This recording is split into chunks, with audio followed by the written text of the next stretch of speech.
I've created 8 stealth accounts in the past 2 years. None of them got suspended. I'm going to show you exactly how to create your own stealth account in today's video. I'm Josh Hackett, CEO and founder of EHP Consulting Group, and my goal is to make you a millionaire on Amazon. If you stay until the end of the video, I'm also going to be giving you some reasons on why I started creating stealth accounts in the first place. Let's dive in.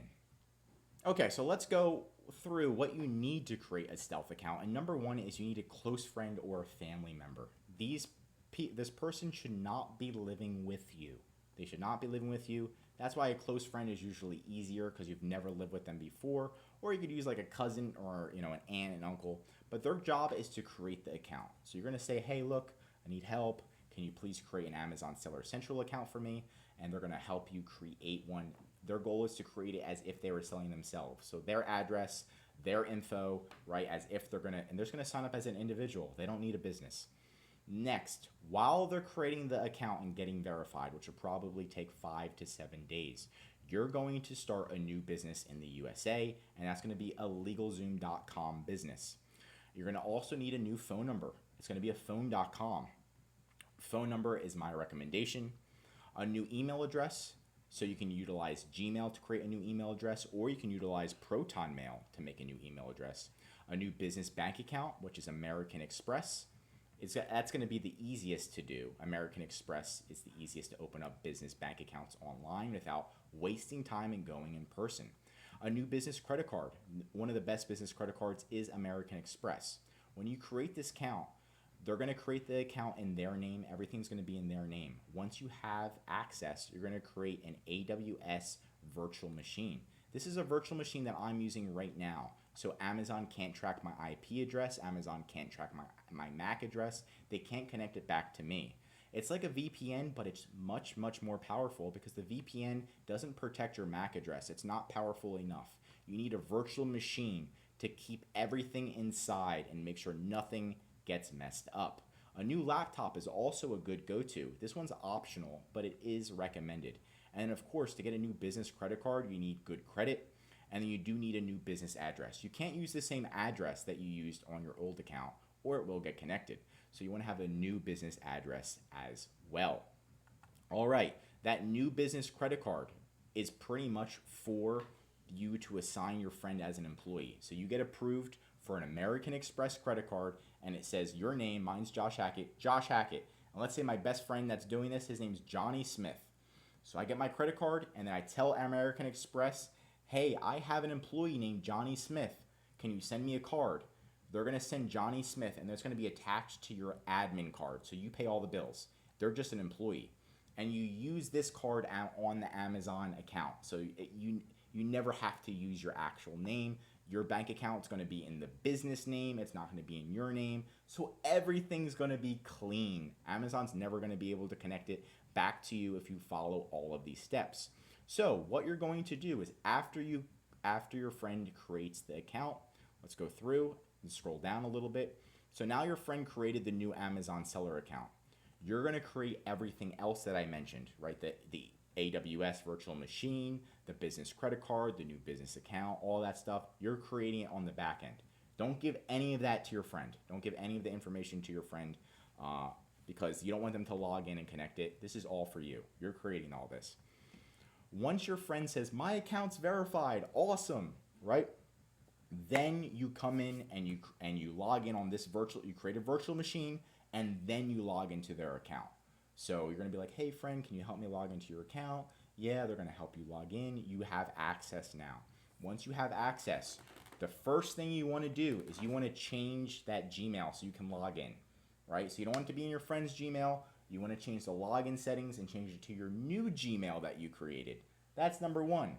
Number two is now you're gonna start changing the phone number. You're gonna start changing the credit card to that new business employee credit card that you made.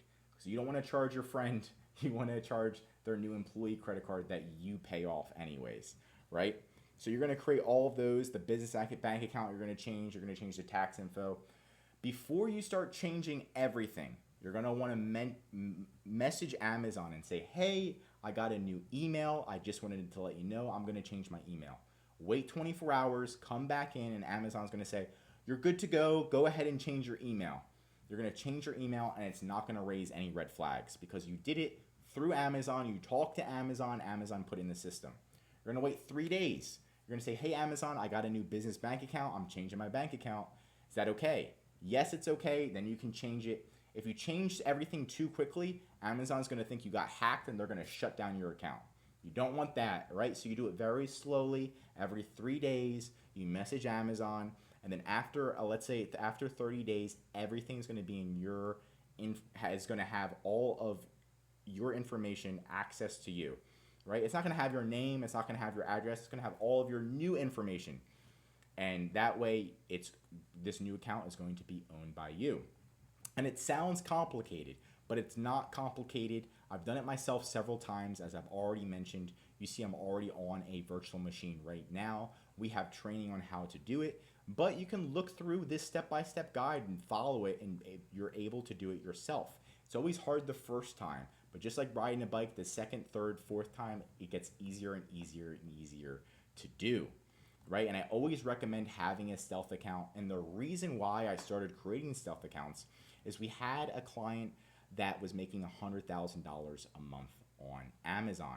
And I realized, oh my gosh, you guys are about to get suspended, right? So what happens is they were making $100,000 a month on Amazon in the USA. Amazing. And they said, hey, Josh, we're going to expand to Amazon UK. We're going to expand to Amazon Italy. And I said, amazing. Let's go ahead and expand.